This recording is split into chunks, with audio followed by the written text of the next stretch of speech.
করজোড়ে ক্ষমা চেয়ে নিচ্ছি। আপনারা আমাদেরকে ক্ষমাসুলভ দৃষ্টিতে দেখবেন। আজকের এই টুর্নামেন্ট করতে গিয়ে কয়েক লক্ষ টাকা এই হিউম্যান হেল্প ফাউন্ডেশন, যেটা যারা অর্গানাইজার, তারা কিন্তু খরচ করেছে। আর এই লক্ষ লক্ষ টাকা খরচ করে একটা দর্শকদের এন্টারটেনমেন্টের জন্য এই ধরনের টুর্নামেন্টের আয়োজন করেছিল। কিন্তু কয়েকটা টিম তারা পরিকল্পনা করে একই দিনে ডবল ডবল খেপ ধরেছে। কোনো অসুবিধা নেই যে কোথাও অ্যাক্সিডেন্ট হয়ে গেছে, দুর্ঘটনা ঘটে গেছে, এরকম কোনো ব্যাপার নেই। কোনো বৃষ্টি হচ্ছে, এটা কোনো ব্যাপার নেই।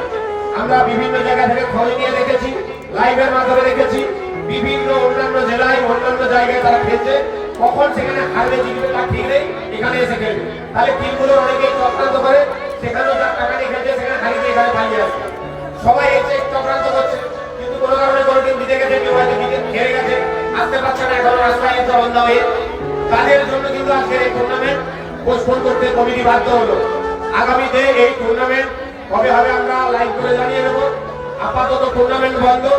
আর আমি সকলের কাছে অনুরোধ করবো, যারা সোশ্যাল মিডিয়ায় দেখছেন, যারা এখানে আছেন, এই সমস্ত প্লেয়ার গুলো, এই সমস্ত উইকেট গুলো বিভিন্ন জায়গায় এই ধরনের আচরণ করে টুর্নামেন্ট গুলোকে ভেস্তে নেয়।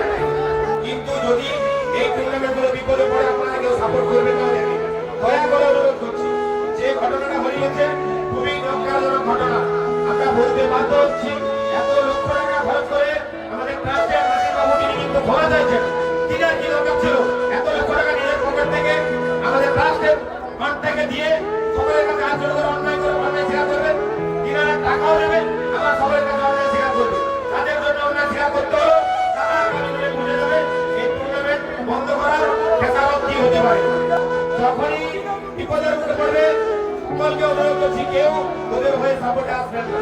সবাই আসে, নিজের পকেটের টাকা খরচ করে এসছে, গাড়ির তেল খরচ করে এসছে, এবং খাওয়া দাওয়া যা কিছু নিজেরা খরচ করে এসছে। তাদের কি অপরাধ ছিল? তাদেরকে যারা আজকে নিরাশ করলো, এটার প্রতিফল তারা পেয়ে যাবে। আগামী দিনে সবাই কথা বলবে। সকলকে ধন্যবাদ জানাই। যারা আছেন তাদেরকে আবারও আমরা রাষ্ট্রের পক্ষ থেকে মাটির বর্ষ আমরা এপিরা সকলের কাছে হাত ধরে অনুরোধ করছি, আপনারা আমাদেরকে ক্ষমাসুলভ দৃষ্টিতে দেখুন। আমরা এই টুর্নামেন্ট এখানে ঘোষণা করলাম।